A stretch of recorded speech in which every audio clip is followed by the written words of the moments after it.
আসসালামু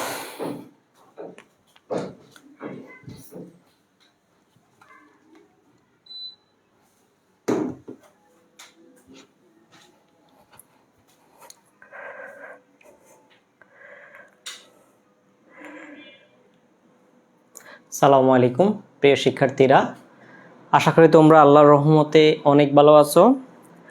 তো আমাদের গতানুগতিক আলোচনা আজকে ফিনান্স থার্ড ক্লাস 3 নম্বর ক্লাসে আমরা আলোচনা করব হচ্ছে দুইটা অর্থায়ন নিয়ে, যেটা আপনারা মানে একটা অধ্যায় আপনার শর্ট সিলেবাসে পাইছেন, একটা অধ্যায় পাননি।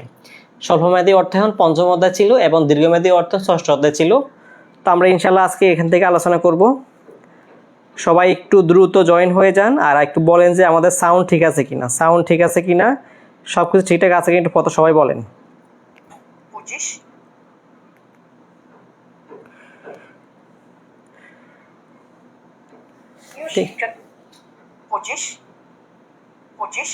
প্রিয় শিক্ষক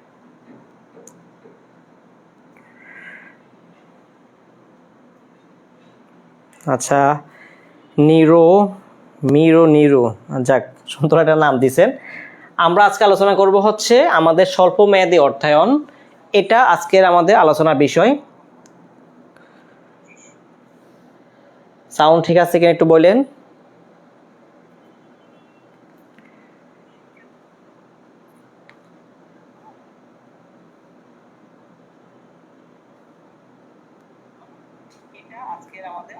আচ্ছা, সাউন্ড মোটামুটি ঠিক আছে।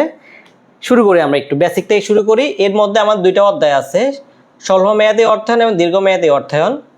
আমি বলে রাখি, একটা ছিল আপনাদের পঞ্চম অধ্যায়ে,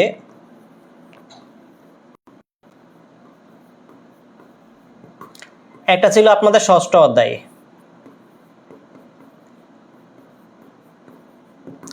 এইটা দুইটার মধ্যে সবচেয়ে ইম্পর্টেন্ট হচ্ছে এটা। কোশ্চেন আসলে এই 6 থেকে আসতে পারে, 5 থেকে আসার সম্ভাবনা খুবই কম, ঠিক আছে, খুবই কম। এই দুইটা থেকে একটা আসবে, তবে এই একটাটা আমাদের ষষ্ঠ অধ্যায় থেকে আসার সম্ভাবনা বেশি, ঠিক আছে। তারপরেও আমাদের যেহেতু অ্যাডমিশন, বারবার কথাগুলো বলি যে অ্যাডমিশনে আপনাদের সবগুলো অধ্যায় ইম্পর্টেন্ট, কখন কোনটা থেকে দিয়ে দেয় কোনো কিছু বলা যায় না, ঠিক আছে। আচ্ছা, আমরা শুরু করি। হ্যাঁ, যে আমরা জানি অর্থায়নকে মেয়াদ ভিত্তিতে অর্থায়নকে 3 ভাগে ভাগ করা হয়। কয় ভাগে ভাগ করা হয়? 3 ভাগে ভাগ করা হয়। একটা হচ্ছে আমাদের স্বল্পমেয়াদী অর্থায়ন, একটা হচ্ছে মধ্যমেয়াদী অর্থায়ন, একটা হচ্ছে দীর্ঘমেয়াদী অর্থায়ন। এখন স্বল্পমেয়াদ বলতে আমরা কি বুঝি? 0 থেকে 1 বছরের সময়কালকে আমরা স্বল্পমেয়াদী বলি। 1 থেকে 5 বছরের কম, কিছু লেখকের কিছু ফিনান্সিয়াল অ্যানালাইসিসের মতে 7 বছরকেও বোঝানো হয়। তবে আমরা স্ট্যান্ডার্ডে 1 থেকে 5-এর কম সময়কে আমরা মধ্যমেয়াদ ধরবো। আর দীর্ঘমেয়াদ বলতে 5 থেকে 5-এর অধিক সময়। এবার 7 হতে পারে, 8 হতে পারে, 10 হতে পারে, 15 হতে পারে, 20 হতে পারে। নির্দিষ্ট সময় 5 থেকে 5-এর অধিক একটা নির্দিষ্ট সময় পর্যন্ত সময়কালকে আমরা দীর্ঘমেয়াদ বলি। আশা করি বুঝতে পারছেন, এখান থেকে অনেক কোশ্চেন আসে। এখন স্বল্পমেয়াদী অর্থায়ন কাকে বলে এগুলো পারবেন আপনারা, যে সাধারণত 1 বছর বা তার কম সময়ের জন্য যে অর্থায়ন করা হয় তাকে স্বল্পমেয়াদী অর্থায়ন বলে। এর থেকে পরের লাইনটা সবচেয়ে বেশি ইম্পর্টেন্ট। পরের লাইনটা কি বলছে? ব্যবসায়ের চলতি মূলধন। কি মূলধন? চলতি মূলধন বা ওয়ার্কিং ক্যাপিটাল। এটা আরেকটা নাম আছে, দেখেন। চলতি মূলধন যে কথা, কার্যকরী মূলধন এক কথা, চলতি মূলধন যে কথা, কার্যকরী মূলধন এক কথা, অথবা ওয়ার্কিং ক্যাপিটাল এক কথা। এগুলা মানে কি? এগুলা স্বল্পমেয়াদী অর্থায়নে আলোচনা করা হয়। এগুলা কি? এগুলো হচ্ছে দৈনন্দিন কার্য সম্পাদনের জন্য স্বল্পমেয়াদী অর্থায়ন পরিচালনা হয়। এই চলতি মূলধন, ওয়ার্কিং ক্যাপিটাল, কার্যকরী মূলধন মানে হচ্ছে যে টাকাগুলা আমাদের দৈনন্দিন কাজের জন্য ব্যবহৃত হয়, বেতন, কাঁচামাল, ভাড়া, এগুলোর জন্য ব্যবহৃত হয়, তাকে আমরা কি বলি? চলতি খরচ বলা হয়, ঠিক আছে। এখন একটু আসেন, এই লাইনটি একটু খেয়াল করেন। ক্ষুদ্র ও মাঝারি ব্যবসা প্রতিষ্ঠানসমূহ স্বল্পমেয়াদী অর্থায়ন বেশি পরিমাণে ব্যবহার করা থাকে, ঠিক আছে। ক্ষুদ্র মাঝারি আসতে পারে কোন প্রতিষ্ঠানগুলোতে কি স্বল্পমেয়াদী অর্থায়ন বেশি হয়ে থাকে? অ্যান্সার হবে কোনটা? ক্ষুদ্র মাঝারি প্রতিষ্ঠানগুলোতে। এগুলো কি স্বল্পমেয়াদী অর্থায়নের হাতিয়ারগুলোকে আমরা পড়ে আসছিলাম দ্বিতীয় ক্লাসে, ব্যবসা ঋণ এবং ঋণ রেখা, ঠিক আছে। ব্যবসা ঋণ, ঋণ রেখা আর কিছু আছে, সেগুলো আমরা এখানে আলোচনা করছিলাম গত ক্লাসে। এখন এই আমাদের এখান থেকে সবচেয়ে ইম্পর্টেন্ট টপিকটা আমাদের খুঁজে বের করা লাগবে, ঠিক আছে। এই যে আমাদের স্বল্পমেয়াদী অর্থায়নের উৎসকে 2 ভাগে ভাগ করা হয়, উৎসগুলো এখানে দেওয়া আছে, এই উৎসগুলাই এখানে ইম্পর্টেন্ট। এই অধ্যায়ে যদি আপনি ইম্পর্টেন্ট হিসেবে কোনো কিছু মুখস্থ করেন তাহলে এই যে উৎসটা মুখস্থ করা লাগবে সবার। স্বল্পমেয়াদী অর্থায়নের উৎসগুলোকে 2 ভাগে ভাগ করা হয়। কয় ভাগে ভাগ করা হয়? 2 ভাগে ভাগ করা হয়। একটা হচ্ছে কি আমাদের, একটা হচ্ছে প্রাতিষ্ঠানিক উৎস, একটা হচ্ছে অপ্রাতিষ্ঠানিক উৎস। একটা কি? একটা প্রাতিষ্ঠানিক উৎস, আরেকটা হচ্ছে কি অপ্রাতিষ্ঠানিক উৎস। এখন প্রাতিষ্ঠানিক এবং অপ্রাতিষ্ঠানিক এই দুটো একটু খেয়াল করেন। স্বল্পমেয়াদী অর্থায়নের অপ্রাতিষ্ঠানিক একটা, প্রাতিষ্ঠানিক একটা। অপ্রাতিষ্ঠানিকটাকে আমরা কি বলি? স্বতঃস্ফূর্ত অর্থায়ন বলে থাকি। কি বলে থাকি আমরা? স্বতঃস্ফূর্ত অর্থায়ন বলে থাকি। ক্লিয়ার সবাই? এটা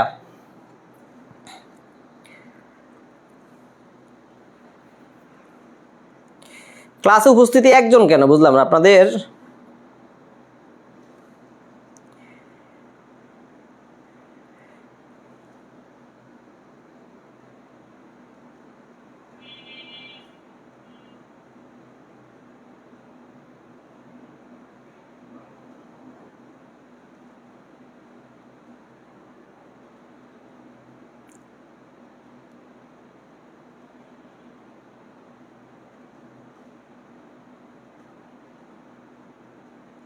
আপনারা কি ক্লাস ফিনান্স লাগবে না আপনাদের?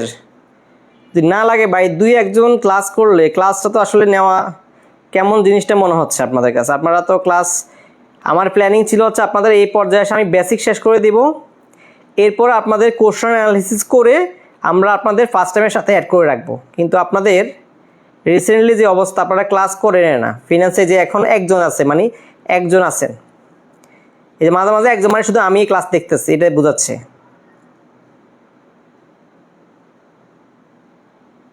একটু ওয়েট করি যে বাকি যারা, দেখি কারা ক্লাস করেন একটু দেখতেছি আমি।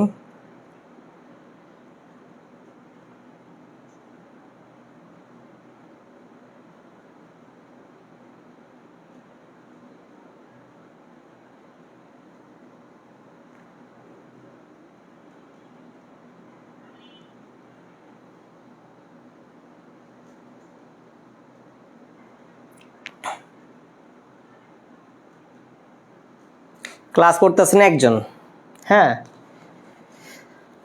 আচ্ছা দেখেন একটু এভাবে। আসলে তো আপনাদের মানে সিরিয়াসনেস না থাকলে, একটু বলি ভাই আপনাদেরকে এই কথাগুলো বারবার বলা হচ্ছে, আপনারা ভাই সেকেন্ড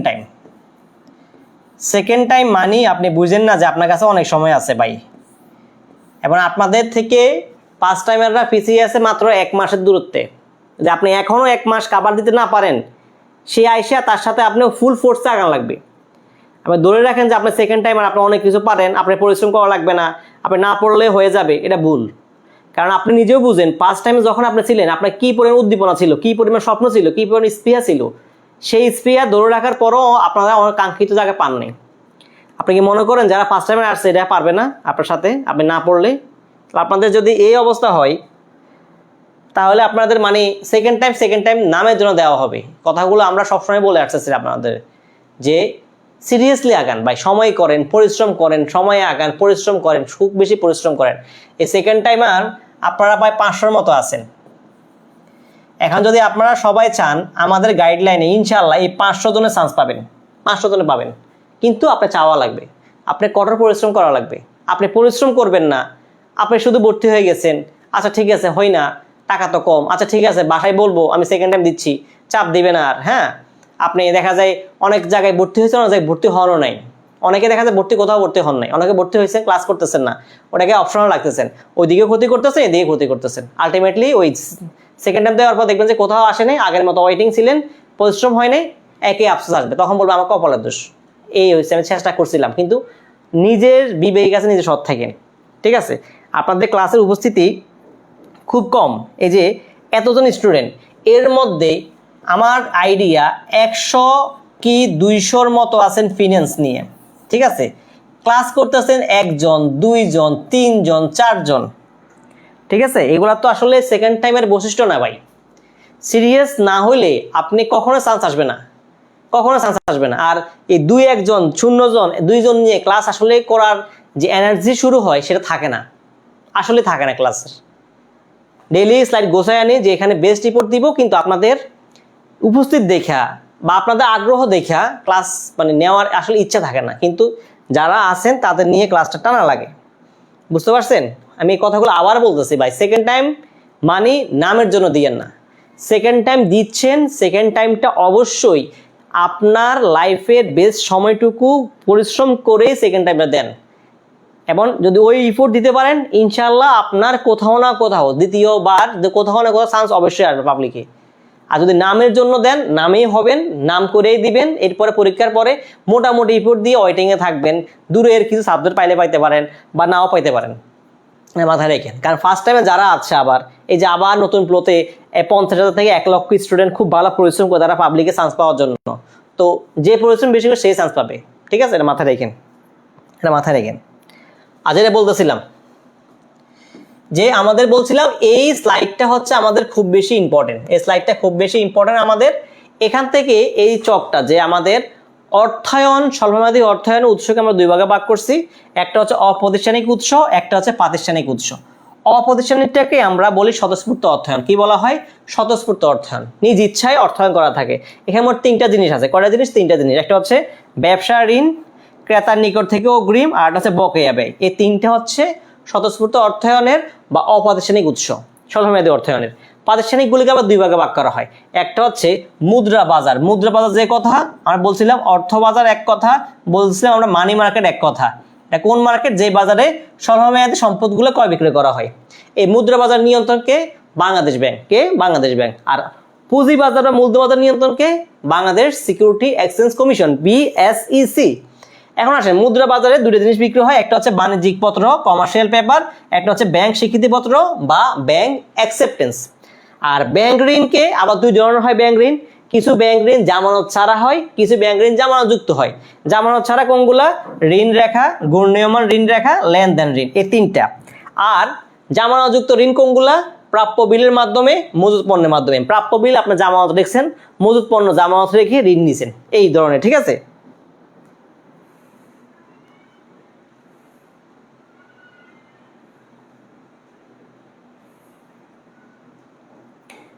না, এটাই করা লাগবে, এটাই করা লাগবে। নিরো, আপনার নামটাই জানি না, তবে ভালো একটা কথা বলছেন। নিসা যাবেন আখি, মানে দেখেন 5 জন আছে, আমি দেখতেছি, আমি সহ 5 জন, 4 জন ক্লাস করতেছেন আপনার স্টুডেন্ট। তো এটা দিয়ে কি ক্লাসটা ইম্পোর্ট দিবে বলেন?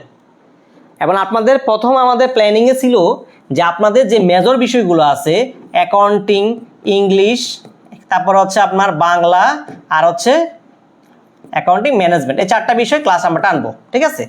আর ফিন্যান্স এবং মার্কেটিংটা আপনার যেহেতু শুধু রাজশাহী ভার্সিটি আছে, সেটা আমরা আপনাদের সাথে ফার্স্ট টাইমে খুব ডিপলি শেষ করে দিব।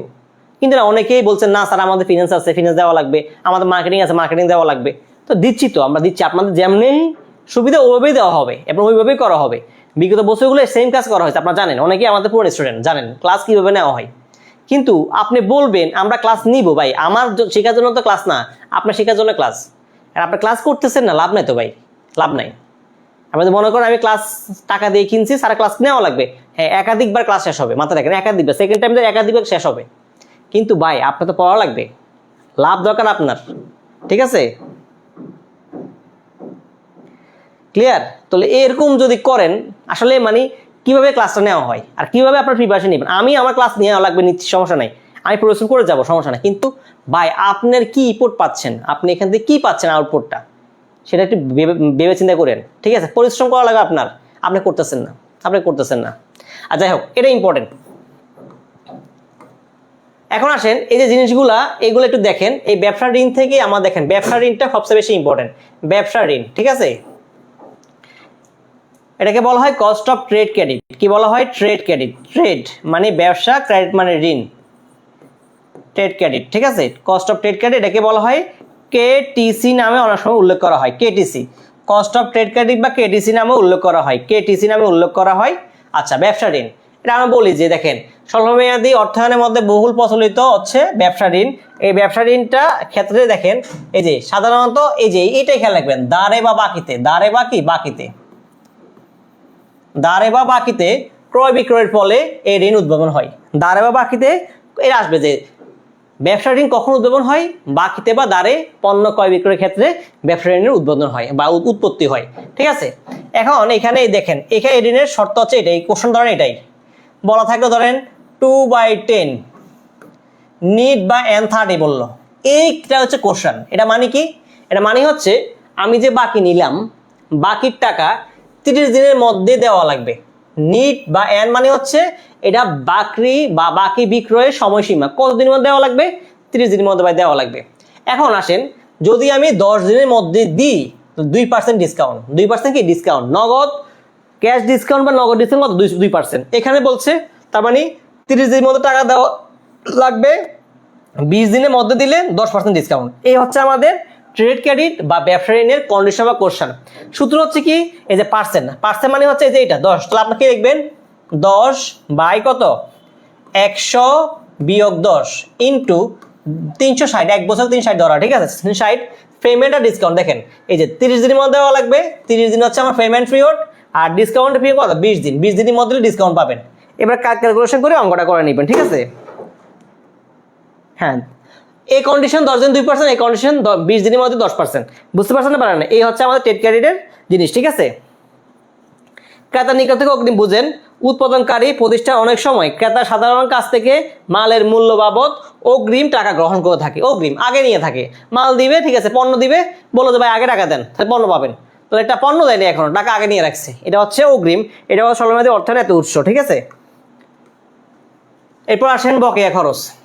এটা বুঝেন আপনারা, বকেয়া খরচ একটা খরচ হবে, সেই খরচগুলোকে আপনার কি এই ক্লাসটা কি আগে নেওয়া হয়েছে কিনা বলুন তো একটু? আমার কাছে বারবার মনে হচ্ছে যে ক্লাসটা নেওয়া হচ্ছে বা ক্লাসটা নেওয়া হয়েছে। যারা আছেন শুধু একজনে কমেন্ট করতেছেন নিরো।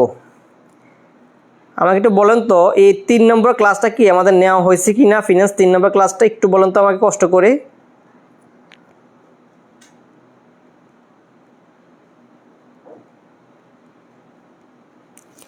আচ্ছা, কেন মনে হচ্ছে ক্লাসটা নেওয়া হয়েছে? এখন কি আপনাদের নিছি না অন্য কারো নিছি? সেকেন্ড টাইমে কি 3 নম্বর ক্লাসটা কি নেওয়া হয়েছে কিনা একটু বলুন তো আমাকে, আমি একটু চেক করি। আর এমনিতে আপনাদের উপস্থিত দেখে ক্লাসের মানে ইচ্ছা চলে যায়।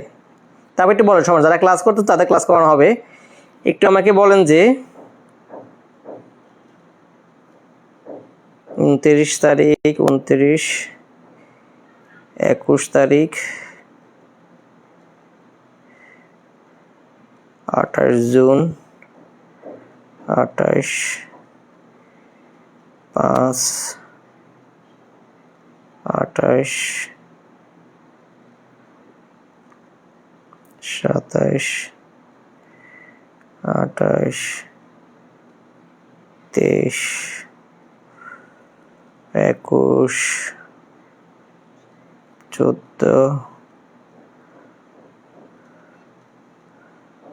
25। একটু আমাকে কমেন্ট করে যে আমি চেক করতেছি, কেন জানি মনে হচ্ছে হ্যাঁ এই ক্লাসটা নেওয়া হয়েছে। দেখছেন কারো কোনো কমেন্ট নাই, ঠিক আছে? এই ক্লাসটা নেওয়া হয়েছে, বুঝতে পারছেন? এই ক্লাসটা নেওয়া হয়েছে। তারপরও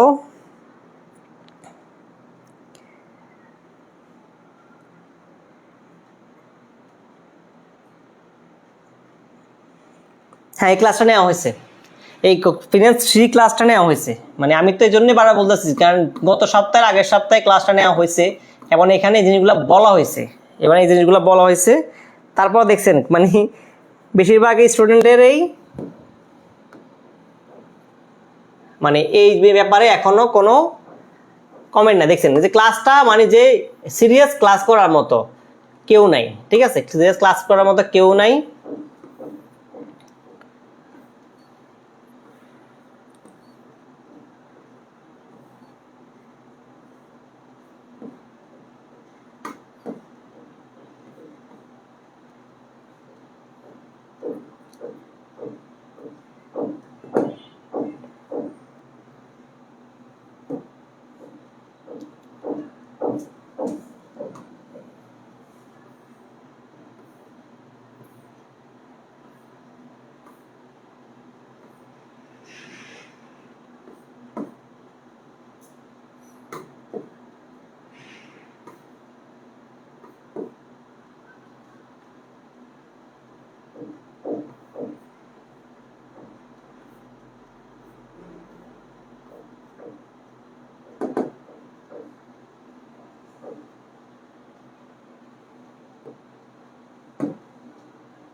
আচ্ছা, এখন কি আমরা নতুন কিছু শুরু করব নাকি ক্লাসটা মানে এটাই হয়ে গেল? 20টা মিনিট 25টা মিনিট ক্লাসটা আনার পরে বুঝতে পারলাম যে আসলে তৃতীয়টা করা আমার এই জন্য করানোর পরে বারবার মনে হচ্ছে আমি ক্লাস চেক করতেছিলাম, কিন্তু 3 নম্বর ক্লাসটা অনেক পিছিয়ে চলে গেছে, ঠিক আছে, পাচ্ছিলাম না।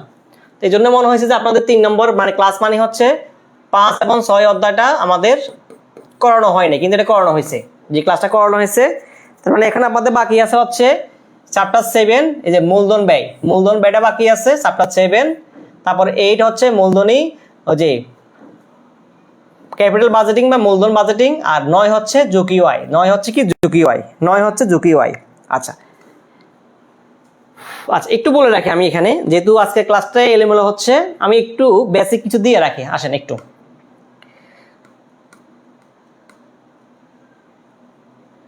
এখান থেকে কোশ্চেনগুলো আসে, আমি এই কোশ্চেনগুলো দেখাচ্ছি আপনাদের কোনগুলো আসবে কোনগুলো আসবে না।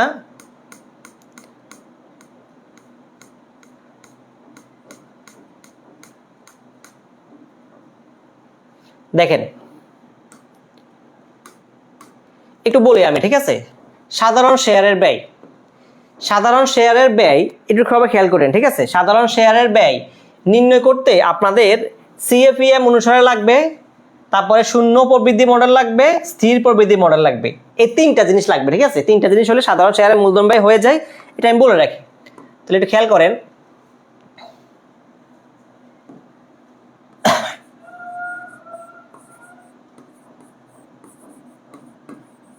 সাধারণ শেয়ার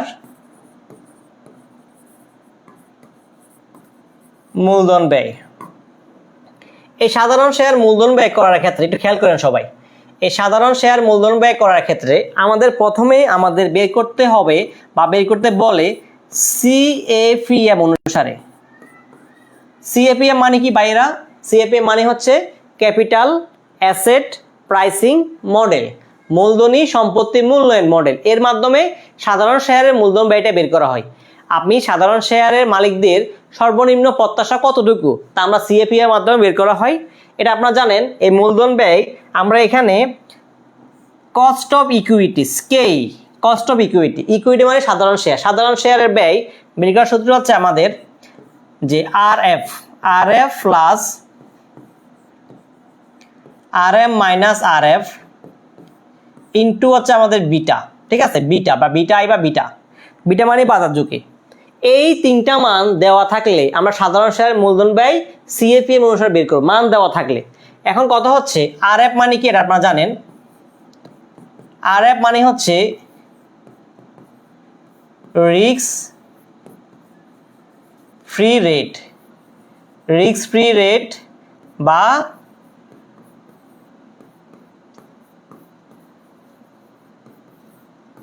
ঝুঁকিমুক্ত আয়ের হার। রিস্ক ফ্রি রেট বা ঝুঁকিমুক্ত আয়ের হার। ক্লিয়ার সবাই? এই দেখেন একজন আছে, কি যে অবস্থা। আচ্ছা এরপর আসেন আরএম মানে কি? আরএম মানে হচ্ছে মার্কেট রিটার্ন, নাম একটা যে বাজার আয়ের হার, বাজার আয়ের হার। বিটা মানে এটাকেই বলা, আমরা বিটা বলি। বিটা যে কথা, এটাকে আমরা কি বলতে পারি? বাজার ঝুঁকি। এক কথা বাজার ঝুঁকি। বিটা যে কথা, বাজার ঝুঁকি এক কথা।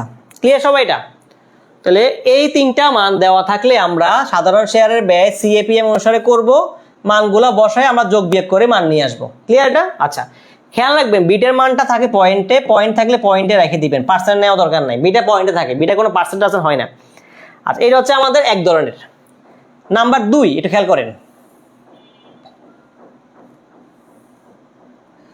নাম্বার 2 হচ্ছে বলবে হচ্ছে শূন্য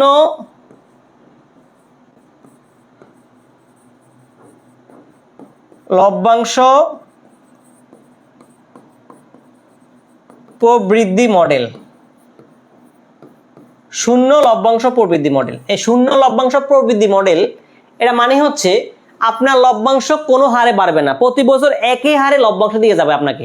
সাধারণ শেয়ারের ক্ষেত্রে প্রতি বছর একই হারে লভ্যাংশ দিলে আমরা এটা কি বলি? কে মানে সাধারণ শেয়ারের ব্যয়। তো তাহলে আমরা লিখবো D0 ভাগ হচ্ছে কি P0, D0 ভাগ P0, যে লভ্যাংশ বর্তমান লভ্যাংশ বা বিগত লভ্যাংশ ভাগ হচ্ছে শেয়ারের বর্তমান বাজার মূল্য দিয়ে ভাগ করলে আমরা কি পাবো। তাহলে এখানে আমরা লিখতে পারেন D0 মানে হচ্ছে এটা বিগত বলা যায়, আবার এটাকে বর্তমানও ধরা যায়, যেটা ঘোষণা হয়ে গেছে, বা এটাকে বলা হয় ঘোষিত লভ্যাংশ, যেটা ঘোষিত হয়ে গেছে লভ্যাংশ।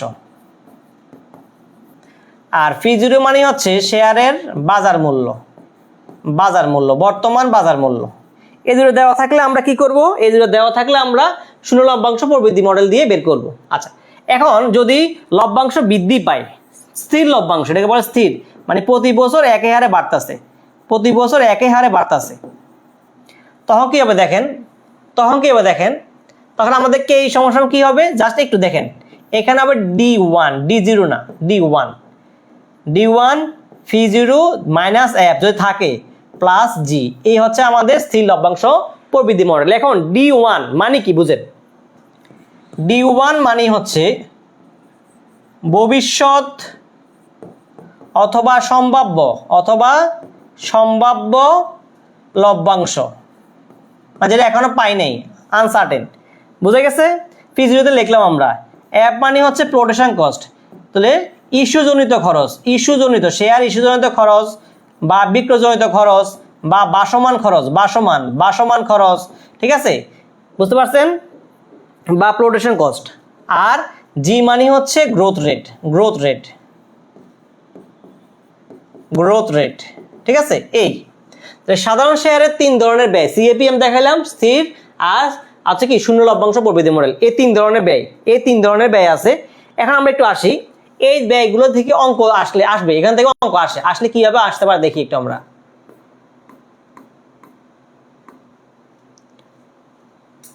দেখেন এখানে একটা কোশ্চেন দেওয়া আছে, সাধারণ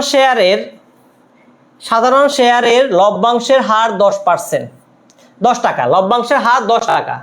আচ্ছা, বাজার মূল্য 100 টাকা, তাহলে সাধারণ শেয়ারের ব্যয় কত? দেখেন আমরা বলছিলাম যে যখন আমাদের কোনো গ্রোথ রেট দেওয়া থাকবে না, স্থির মানে শূন্য মানে কোনো গ্রোথ রেট দেওয়া নাই, এখানে দেওয়া আছে না, জি এর মান দেওয়া না থাকলে সূত্র কি আমাদের, সূত্র হচ্ছে আমাদের KE সমান D0 ভাগ হচ্ছে P0। এখন D0 কত 10, P0 কত 100, কত আমাদের 100, তাই তো। এখন আমরা জানি 10% কি হবে, আমরা জানি কোনো কিছু নিচে 100 থাকা মানে পার্সেন্ট হয়ে যাওয়া, তাহলে কত 10%, ঠিক আছে, 10%। বা কাটাকাটি করলে 1/10 কত 0.10 মানে 10%, এইভাবে নিয়ে আসতে পারেন। আর কত হচ্ছে কোনো কিছুর ভগ্নাংশের নিচে যদি হওয়ার 100 থাকে, এটা মানে কি, এটা মানে পার্সেন্ট চলে আসবে, তাহলে 10%, কত পার্সেন্ট 10%, বুঝতে পারছেন না, পারেন নাই। আচ্ছা, এরপর আসেন কস্ট অফ পেপার স্টকের দেওয়া আছে আমাদের এখানে, পেপার স্টক আমরা এখানে দেখাই নাই, আমরা আগে দেখাই CAPM এর দেখাই, CAPM মডেল অনুযায়ী যেটা দেখাইছি আমরা।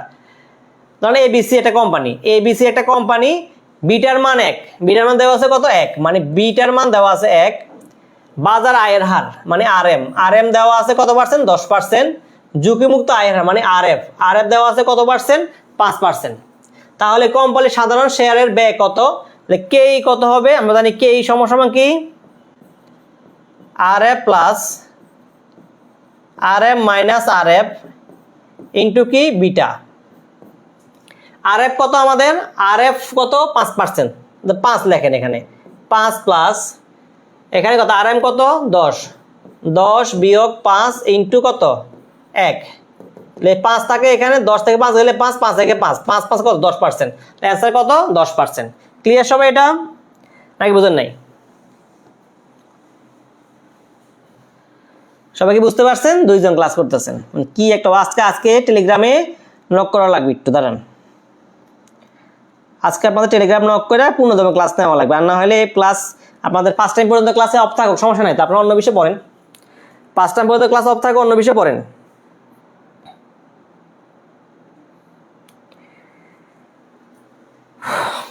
মানে আপনারা যা শুরু করছেন। এখন আসে সাধারণ শেয়ারটা গেল আমাদের, ঠিক আছে, সংরক্ষিত মুনাফার হার, এটা বুঝেন, এটা খেয়াল করেন।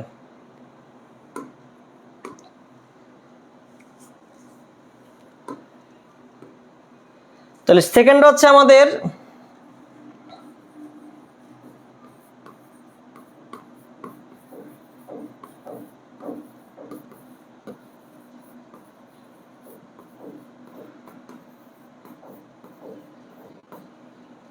সংরক্ষিত মুনাফার হার। সংরক্ষিত মুনাফার হার সেকেন্ডটা একটু বুঝেন। সংরক্ষিত মুনাফা কাকে বলে? এটাকে আমরা ইংলিশে বলি রিটেন আর্নিংস।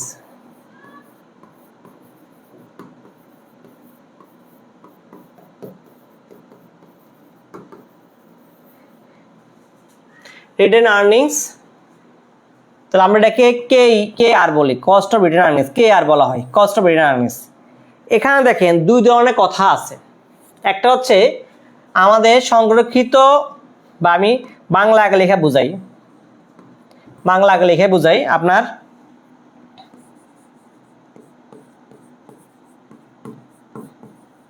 সংরক্ষিত মুনাফার ব্যয়। আমাদের সাধারণ অর্থে কি মনে হয়? সাধারণ অর্থে মনে হয় যে সংরক্ষিত মুনাফা মানে মুনাফার যে অংশ আমি মালিকদের মাঝে বন্টন না করে, মুনাফার যে অংশ আমি মালিকদের মাঝে বন্টন না করে নিজেদের মধ্যে বন্টন করে রাখে, মানে জমা করে রাখে, ব্যবসা প্রতিষ্ঠান জমা করে রাখে। কেন? ব্যবসা সম্প্রসারণ করার জন্য, ভবিষ্যতে কোনো প্রকল্পে বিনিয়োগ করার জন্য নিজের অর্থ সংস্থান করে রাখে, অভ্যন্তরীণ অর্থ সংস্থান। মনে হতে পারে আমার কাছে টাকা আমি নিজে জমা রাখছি, তাহলে এখানে তো কোনো ব্যয় নেই, আছে। এটা কোন ধরনের ব্যয়? এটা হচ্ছে আমাদের সুযোগ ব্যয়। এটা হচ্ছে কোন ব্যয়? সুযোগ ব্যয়। তাহলে প্রশ্ন আসে এটা যে সুযোগ ব্যয় কোন ব্যয়ের অন্তর্গত? এটা হচ্ছে কি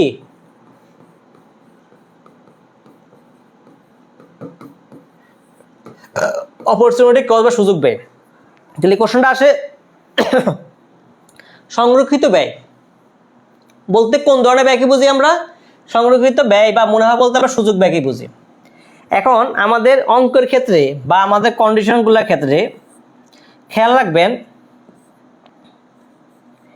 সাধারণভাবে সাধারণ শেয়ারের ব্যয় যে কথা সংরক্ষিত মুনাফার ব্যয় একই কথা, তবে কন্ডিশন আছে, সবসময় হবে এমন না। কখন হবে এটা? কন্ডিশন হচ্ছে যদি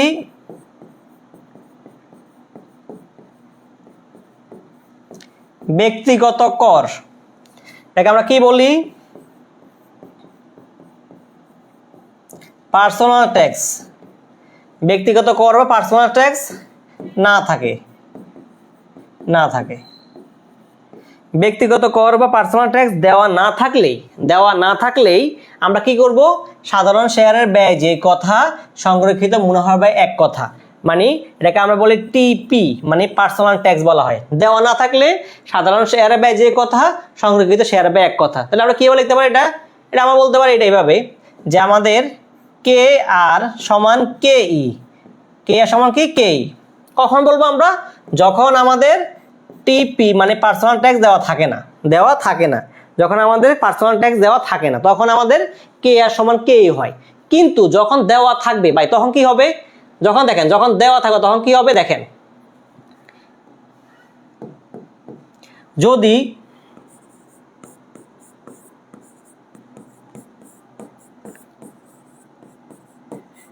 ব্যক্তিগত কর দেওয়া থাকে,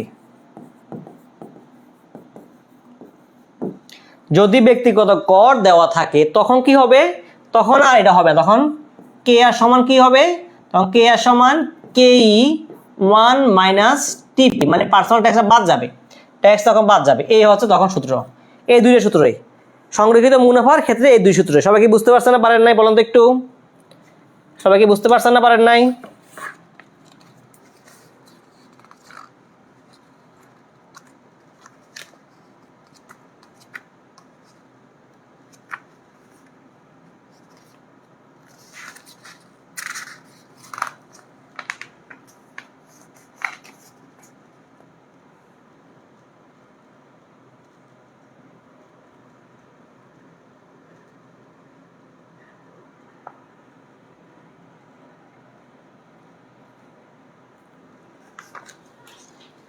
ক্লিয়ার সবাই? যদিও কমেন্ট করার মতো লোক নাই, চিন্তা করছেন ক্লাস করাচ্ছি কমেন্ট করার মতো লোক নাই। এ হচ্ছে আমাদের সংরক্ষিত মুনাফার ব্যয়।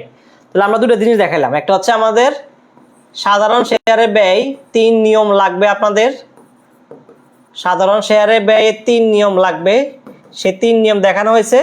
একটা হচ্ছে CFEM এর নিয়ম, একটা হচ্ছে শূন্য লভ্যাংশ প্রবৃদ্ধি, স্থির লভ্যাংশ প্রবৃদ্ধি, এই 3 নিয়ম। আর আমাদের সংরক্ষিত যেটা বলছে এর বাইরে কিছু লাগবে না, সংরক্ষিত যেটা বলছে এর বাইরে কিছুই লাগবে না, এর বাইরে কিছুই লাগবে না। বুঝতে পারছেন? দুটো গেল। এখন আসেন 4 ধরনের ব্যয় বুঝি আমরা, ঠিক আছে? 4 ধরনের ব্যয় বুঝি। এখন আছেন অগ্রাধিকার শেয়ারের ব্যয়। অগ্রাধিকার শেয়ার, অগ্রাধিকার শেয়ার ব্যয় সূত্র 2 ধরনের। কয় ধরনের সূত্র? 2 ধরনের সূত্র। অগ্রাধিকার শেয়ার ব্যয় সূত্র 2 ধরনের, একটা হচ্ছে পরিশোধিত, একটা হচ্ছে অপরিশোধিত। এখন পরিশোধিত জিনিসটা কি একটু বুঝেন। পরিশোধিত মানে হচ্ছে যে অগ্রাধিকার শেয়ারের মেয়াদ আছে, এক কথায় বুঝবেন। অপরিশোধিত মানে হচ্ছে শর্টকাট বুঝেন একবারে। অপরিশোধযোগ্য মানে হচ্ছে অপরিশোধযোগ্য মানে হচ্ছে যার n এর মান নাই, মানে নির্দিষ্ট নাই। আর পরিশোধযোগ্য মানে হচ্ছে যার n এর মান আছে, মানে নির্দিষ্ট সময়সীমা আছে। নির্দিষ্ট সময়সীমা থাকলে তাকে আমরা বলি পরিশোধযোগ্য। 5 বছর, 10 বছর, 15 বছর, 20 বছর সময়সীমা থাকলে আমরা বলবো পরিশোধযোগ্য, আর না থাকলে হচ্ছে অপরিশোধযোগ্য। ঠিক আছে? এখন পরিশোধযোগ্য মানে হচ্ছে সময়সীমা আছে, অপরিশোধযোগ্য মানে হচ্ছে সময়সীমা নাই। অপরিশোধযোগ্য সূত্র কি? এটা ওই যে আমাদের স্থির লভ্যাংশ প্রবৃদ্ধি মডেল যে সূত্র লিখছে সেম সূত্র। ক্লিয়ার? স্থির লভ্যাংশ প্রবৃদ্ধি মডেলে সাধারণ শেয়ারের যে সূত্র এখানেও সেম সূত্র, কোনো পার্থক্য নাই। এই যে D1 P0 - F + G একই সূত্র। তাহলে আমরা কি বললাম? সাধারণ শেয়ারের মূলধন ব্যয়ের ক্ষেত্রে স্থির লভ্যাংশ প্রবৃদ্ধি মডেলের যে সূত্র, অগ্রাধিকার শেয়ারের মূলধনের ক্ষেত্রে অপরিশোধযোগ্য মানে n এর মান না থাকলে একই সূত্র। বুঝতে পারছেন? আর এখানে DP+ হবে। আচ্ছা, আর পরিশোধযোগ্যের ক্ষেত্রে আমরা বন্ড ভ্যালুয়েশনে OITM এর সূত্র করছি না, ওই সূত্রের মতো। সূত্র কি হবে? সূত্র হবে আমাদের তাহলে KP, যে আপনি ডিভিডেন্ড কি প্রেফার্ড স্টকের plus MB - NSB net sales value divide by MB + NSB divide by 2। এই হচ্ছে আমাদের কোনটা? এটা হচ্ছে আমাদের পরিশোধযোগ্য মানে যেটা মেয়াদ থাকবে, পরিশোধযোগ্য n এর মান দেওয়া থাকবে, সেটার ক্ষেত্রে সূত্র হচ্ছে এটা, কস্ট অফ প্রেফার্ড স্টকের ক্ষেত্রে। বুঝতে পারছেন না? পারেন নাই? এই হচ্ছে সূত্র হচ্ছে আমাদের এটা। আচ্ছা, এরপর আসেন 3টা গেল। এরপর আমাদের হচ্ছে ঋণ মূলধন। ঋণ মূলধন সরকার সূত্র এখানে দেওয়া না, কারণ ঋণ মূলধন থেকে কোশ্চেন যেহেতু বড় আসে, এই জন্য সাধারণত আপনাদের ঋণ মূলধন থেকে আপনাদের কি দিবে না, অঙ্ক দেওয়ার সম্ভাবনা খুবই কম। তবে ঋণ মূলধনের ক্ষেত্রে একটা জিনিস বেশি আসবে। এই যে ঋণ মূলধনের ক্ষেত্রে একটা কিছু খেয়াল রাখবেন, যে ঋণ মূলধন বলতে কর পরবর্তী ঋণ মূলধনকে বোঝানো হয়। ধরেন বললো যে 12% ঋণপত্র, প্রশ্নে বলা আছে যে কর 40% কর। তার মানে কর যখন দিবেন বা করের ঋণ নেওয়া থাকলে সরকার আপনাকে কর মওকুফ বা কর রেয়াত করে। কর মওকুফ বা কি করে? কর রেয়াত করে। এখন যদি বলা হয় যে অ্যাকচুয়ালি খরচ কত? 12% না। তার মানে হচ্ছে যে 12% তো আপনার খরচ, বাদ যাবে আপনার কর আপনাকে মাফ করবে। তাহলে এই যে 12 এর 40% মাফ করবে আপনাকে। তাহলে 12 এর 40% কত হয় আমাদের? 12 এর 40%, পার্সেন্ট মানে 100 দিয়ে ভাগ করা। ঠিক আছে? 2 × 4, 5 × 10, 24। তাহলে 12 এর 40% না? তাহলে দেখেন তো কত আসে আমাদের? 12 এর 40%, নিচে 100। আচ্ছা, 0 0 কাটেন, তাহলে আপনার 5 × 10, 4 × 8, 12 × 24 ভাগের 5 ভাগ করেন, 4 × 5 = 20, থাকে 4, দশমিক দিন 40, 5 × 8 = 40, 4.8। তার মানে 12 থেকে আপনি 4.8 বাদ দেন, কত হয়? 2 হাতে আছে 1 5 7 12 7.2, তার মানে 7.2 হচ্ছে আপনার ঋণের ব্যয়। এই জিনিসটা খুব বেশি আসে যে আমরা জানি ঋণের ব্যয় বলতে কোনটাকে বুঝবো, খেয়াল করেন ঋণের ব্যয় বলতে আমরা কর পরবর্তী বুঝবো। কোনটাকে বুঝবো আমরা? কর পরবর্তী ঋণ ব্যয়কে বুঝবো, কর পরবর্তী ঋণ ব্যয়কে বুঝবো। এটাকে আমরা সূত্র আকারে দেখালে কিভাবে লিখবেন আপনি, যে কে ই সমান সমান ধরুন হচ্ছে আর 1 মাইনাস ট্যাক্স রেট 1 মাইনাস টি। এই 1 মাইনাস যে কথা এবার বিয়োগ করে দেখানো এক কথা, 1 মাইনাস যে কথা বিয়োগ করে দেখানো এক কথা। বুঝতে পারছেন না? পারেন নাই? আর একটা আছে আমাদের সকল, মানে সকল কিছু মিলে ব্যয়, মানে মূলধন ব্যয় 4 ধরনের ব্যয়। একটা হচ্ছে সাধারণ শেয়ারের ব্যয়, কস্ট অফ ইকুইটি। একটা হচ্ছে আমাদের অগ্রাধিকার শেয়ারের ব্যয়, কস্ট অফ পি। একটা হচ্ছে আমাদের রিটার্ন আর্নিংস, সংরক্ষিত মুনাফার ব্যয়, কস্ট অফ আর। একটা হচ্ছে কি আমাদের ঋণের ব্যয়, কস্ট অফ ডি। এই 4 ধরনের ব্যয়। 4 ধরনের ব্যয় হচ্ছে আমাদের টোটাল মূলধন ব্যয়। 4 ধরনের উৎস থেকে মূলধন সংগ্রহ করা হয়ে থাকে। এই আমাদের যদি বলা হয় যে গড় ব্যয় কত, আমাদের বলা হয় যে গড় ব্যয় কত। গড় ব্যয় মানে হচ্ছে কি, এটাকে বলা হয় WACC। কি বলা হয় এটাকে? WACC বলা হয়, weighted average cost of capital. কি বলা হয় এটাকে?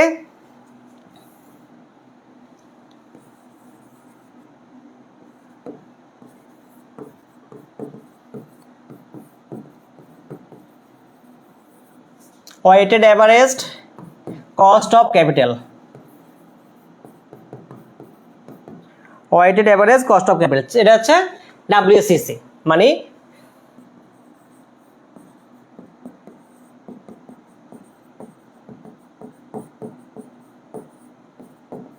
বার আরোপিত গড়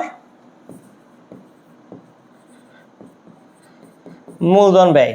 আচ্ছা, এটা মানে হচ্ছে 4 ধরনের ব্যয়কে যোগ করে নিয়ে আসবেন।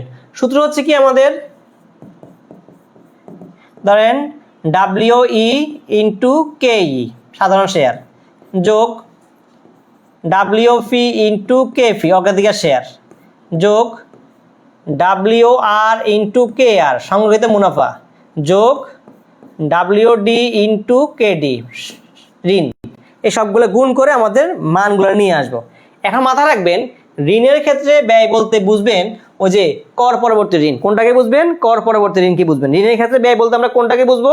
ঋণের ক্ষেত্রে ব্যয় বলতে আমরা কর পরবর্তী ঋণের ব্যয়কেই বুঝবো। ক্লিয়ার? তাহলে এই 4 ধরনের সূত্র এখানে কাজে লাগবে, ঠিক আছে? একটা হচ্ছে আমরা আবার বলতেছি, কস্ট অফ ইকুইটির সূত্র 3টা। একটা হচ্ছে কোনটা আমাদের RA plus RM minus RF into beta. স্থির কি হবে? স্থির লভ্যাংশের ক্ষেত্রে আমাদের D0 ডিভাইড বাই হচ্ছে কি P0, আর শূন্য। এটা স্থির লভ্যাংশের ক্ষেত্রে কি হবে? D1 P0 minus F plus হচ্ছে কি G। তারপরে আমাদের কস্ট অফ রিটার্ন আর্নিংসে কি হবে? কস্ট অফ ইকুইটি সমান হবে যখন টি থাকবে না, মানে পার্সোনাল ট্যাক্স থাকবে না। আর কখন আমাদের পার্সোনাল থাকলে কি হবে? পার্সোনাল ট্যাক্স থাকলে 1 মাইনাস পার্সোনাল ট্যাক্স বাদ যাবে। এরপরে আমাদের কস্ট অফ পেপার স্টক কি হবে? অপরিযোগ ক্ষেত্রে এই জিনিসটা যেটা আছে, এটা যে আমাদের DP P0 minus F plus G, ঠিক আছে? আর একটা ক্ষেত্রে কি হবে? যখন মেয়াদ থাকবে তখন কি হবে? DP plus MB minus net sales value divide by N MB plus net sales value divide by কি 2। বুঝতে পারছেন? এই হচ্ছে আমাদের সূত্রগুলা, আমরা এইগুলা এইভাবেই করব। বুঝতে পারছেন? তাহলে আমাদের সাধারণ শেয়ারটা গেল, সংগৃহীত মুনাফা গেল, অগ্রাধিকার শেয়ার গেল। ঋণের ক্ষেত্রে আমরা কর পরবর্তী ঋণটাই বুঝবো। কোনটা বুঝবো? কর পরবর্তী ঋণ। এটা কি হবে আমাদের? কস্ট অফ ডেট সমান কি হবে আমাদের? যে আর বা আই 1 মাইনাস ট্যাক্সটা বাদ যাবে, 1 মাইনাস ট্যাক্সটা বাদ যাবে, ঠিক আছে? 1 মাইনাস ট্যাক্সটা বাদ যাবে, এটাই খেয়াল রাখবো আমরা এখানে। আর WACCর ক্ষেত্রে আমরা একটু আগে যেটা বললাম ওটাই খেয়াল করব। বোঝা গেছে? এই হচ্ছে আমাদের সপ্তম অধ্যায়, মানে মূলধন ব্যয়ের বেসিকের জিনিসগুলা। এইগুলো শিখলে হবে। এখান থেকে অঙ্ক সম্ভাবনা বেশি, এখান থেকে এগুলো শিখলে হবে, অন্য কিছু লাগবে না। বুঝতে পারছেন? এটার বড় এখানে থাকবে না, এইগুলো এই বেসিক এগুলাই, ঠিক আছে? বেসিক এগুলাই, আর কিছু লাগবে না। তাই ক্লিয়ার? এটা এই যে মূলধন ব্যয় বলতে আমরা 2 ধরনের মূলধন ব্যয়কে বুঝি। উৎস, মূলধন ব্যয়ের উৎস মানে আমরা মূলধন সংগ্রহের জন্য দুই ধরনের উৎস সংগ্রহ করি। একটা হচ্ছে আমাদের মালিকানা তহবিল, একটা হচ্ছে ঋণ তহবিল। মালিকানা তহবিল তিনটা বুঝি আমরা, সাধারণ শেয়ার, অগ্রাধিকার শেয়ার, সংগ্রহীত আয়। আর ঋণ মূলধন আমরা ডিবেঞ্চার বা ঋণপত্রকেই বুঝি, বন্ড, ডিবেঞ্চার, ঋণপত্রকেই বুঝি। এই 4 ধরনের আয় থেকে আমরা কি করে থাকি, মূলধন সংগ্রহ করা। এটা ইম্পর্টেন্ট, ঠিক আছে? এটা আসলে আমাদের এরপরে আর কিছু লাগবে না, এই যে জিনিসটা বুঝা গেছে। তাহলে আপনাদের নিয়ে টেলিগ্রামে একটা পোস্ট দিব আমি, ঠিক আছে? 2জন 3জন ক্লাস করতেছেন, এখন যে আছেন 2জন, এর আগে ছিলেন 1জন। তাহলে এইভাবে আসলে যদি আপনার সিরিয়াস না হন, বাই সিরিয়াস না হলে আপনাদের এই বিষয়টা আপনার মনে হয় স্যার আমি এই বিষয় এখন পড়বো না, তাহলে পরে পড়েন। তাহলে ক্লাস তো শুধু টানা দরকার নাই, দরকার আছে আপনি সিরিয়াস না হন ভাই, লাভ কি বুঝলাম না। আপনাদের নিয়ে কি নার্সিং করা লাগে মাঝে মধ্যে? আপনারা ধাক্কা খাই আসছেন ভাই, এই যে কষ্ট দেখেন। আপনার সাথে অনেকেই ভার্সিটি ভর্তি হচ্ছে, ইস্টারা দিচ্ছে, ভার্সিটি ছবি দিচ্ছে, ভার্সিটি ভর্তি হচ্ছে, ভার্সিটি ছবি দিচ্ছে, এখানে অ্যাডমিট হচ্ছে, ওইখানে যে ক্যাম্পাসে ছবি দিচ্ছে, ওই ভার্সিটির ছবি দিচ্ছে, তাই না? আপনিও সেম যোগ্যতা ছিলেন, হয়তো কোনো ভুলের কারণে, কোনো মানে পরিশ্রম কম হওয়ার কারণে, ভাগ্যের কারণে আজকে ভর্তি হতে পারেননি, কাঙ্ক্ষিত জায়গা হতে পারেননি। আপনার এই স্বপ্নটা, আপনি কি এই স্বপ্নটা বা এই জিতটা নিয়ে তো আপনার সেকেন্ডে ভর্তি হয়েছেন যে না আমি ওইখানে ভর্তি হব। যদি এখনো আশেপাশে জিনিসগুলো দেখে আপনার হুঁশ না আসে যে না আমার সাথে বন্ধু এখন ঢাকা ভার্সিটি পড়তেছে, রাজশাহী পড়তেছে, জগন্নাথ, জাহাঙ্গীরনগর, বিভিন্ন পাবলিকে ভর্তি হওয়া যাচ্ছে, যোগ্যের মধ্যে সাবজেক্ট পাইছে, আলহামদুলিল্লাহ দেখতেছে, সাবজেক্ট পাচ্ছে, বিভিন্ন ক্যাম্পাসে ছবি দিচ্ছে, তার ক্যাম্পাসে ছবি দিচ্ছে, আপনি দিতে পারতেছেন না, আপনি পারতেছেন না, আপনার পারা লাগবে না। আপনি ওই জিত থেকে নিয়ে তো যে আমি পরিশ্রম করছি, ঠিক আছে, এবার আরেকবার পরিশ্রম করে আমি এটা ব্যাকআপ দিব, আমি সফলতা দেখাবো, ঠিক আছে? কিন্তু আপনার তো সেই জায়গায় নাই ভাই, আপনার তো সেই জায়গায় নাই। সেই জায়গা থেকে আপনি পিছিয়ে চলে গেছেন। আপনাকে আপনার মানে ওই যে সঙ্গে সঙ্গে যে রিয়াকশন থাকে, হাত কাটা গেল, 2-3 দিন ব্যথা থাকে, ভালো হয়ে গেছে, আর এই ক্ষতর আর কোনো কি নাই, মর্যাদা নেই। আপনার যে জিনিসটা সেই সেম হচ্ছে আপনাদের কাছে। আচ্ছা ভুলে গেছে, আচ্ছা হ্যাঁ তখন তো খারাপ লাগছে, এখন তো খারাপ লাগে না, আচ্ছা এক জায়গায় ভর্তি হলে হয়, ন্যাশনাল আমি একটা সাবজেক্ট পাইছি, আচ্ছা ন্যাশনালে করবো, আমি একটা জায়গায় পাইছি সাবজেক্ট খারাপ হলে আচ্ছা করি, সমস্যা কি, ভালো লাগে না। যদি এরকম হয় বা কিছু বলার নেই। আর যদি মনে হয় যে আমি ভালো করবো, ক্লাসে ঠিক মতো করেন, ঠিক আছে? ক্লাসে ঠিক মতো করেন, বুঝা গেছে? 500+ স্টুডেন্ট, ক্লাস করেন 2জন, 1জন, 3জন, ক্লিয়ার? যারা পরে দেখবেন তাদের জন্য কথাগুলো বলতেছি। অ্যাকাউন্টিং ক্লাসে দেখি না আমি 60-70-80 বেশি থাকতে, আমি 60-70 জনে কি আপনি পরীক্ষা দিবেন? ফিনান্সে 2জন 3জন, মার্কেটিংয়ে 7-8 জন থাকেন, ঠিক আছে? জোর করে ক্লাসে নাও আপনাদের, তাই না? আপনি যদি আপনার জায়গা থেকে ঠিক না হন, আপনার যদি আপনার জায়গা থেকে রিয়েলাইজেশন না আসে, কিছুই করতে পারবো না, ঠিক আছে? কিছুই করতে পারবো না। বাস্তব কথাগুলো বলতেছে, খারাপ লাগতে পারে আপনাদের কাছে। এই যে মানে এখনো কি আপনার মানে আসে না, অনুভূতি আসে না, এখনো কি আপনার মানে মনে স্পিয়া আসে না যে আমার বন্ধুগুলা পাবলিকে ছবি দিচ্ছে, ক্যাম্পাসের ছবি দিচ্ছে, তাদের বাসার ছবি দিচ্ছে, হলে ছবি দিচ্ছে, ক্যাম্পাসের ছবিগুলো শেয়ার করতেছে, সেখানে যাচ্ছে, আলহামদুলিল্লাহ লিখতেছে, পারি নাই, আমার যে কোনো ভুলের কারণে পারি নাই, পরিশ্রম কম হয়েছে পারি নাই, ভাগ্যের কারণে পারি নাই, যে কোনো একটা ভুল হয়ে গেছে পারি নাই, এবার আমি সর্বোচ্চ প্রিপারেশন নিয়ে যেখানে সেকেন্ড টাইম সেখানে টপ করি আমি, সেটা দেখা দেওয়ার চিন্তা থাকবে আপনাদের। ওই স্পিয়ার ছিল প্রথমে, এখন আর নাই, তো এগুলো করে হবে না। ক্লিয়ার? অনেক কথা বলছি ভাই। তো আজকে যেহেতু আমাদের শুরু করছিলাম নাম্বার ক্লাস 3 দিয়ে, কিন্তু 3 না ক্লাস 4, মূলধন ব্যয়টা দেখাইছি, মূলধন ব্যয়টা বুঝে নিন, ঠিক আছে? অঙ্কগুলো সূত্র যা লাগে তাই দেখাইছি, এখান থেকে অঙ্ক করার সম্ভাবনা বেশি। যেগুলো দেখাইছি শেষ 20 মিনিট, সেগুলো মন দিয়ে করলে, মন দিয়ে শিখলে অঙ্ক এখান থেকে কম পাবেন, ঠিক আছে? বুঝে গেছে? আর অঙ্ক নিয়ে MCQ নিয়ে টানা ক্লাস করবো আমি, ঠিক আছে? বুঝে গেছে? ওকে, তো আজকের জন্য এখানে বিদায়। ভালো থাকেন, সুস্থ থাকেন, আসসালামু আলাইকুম।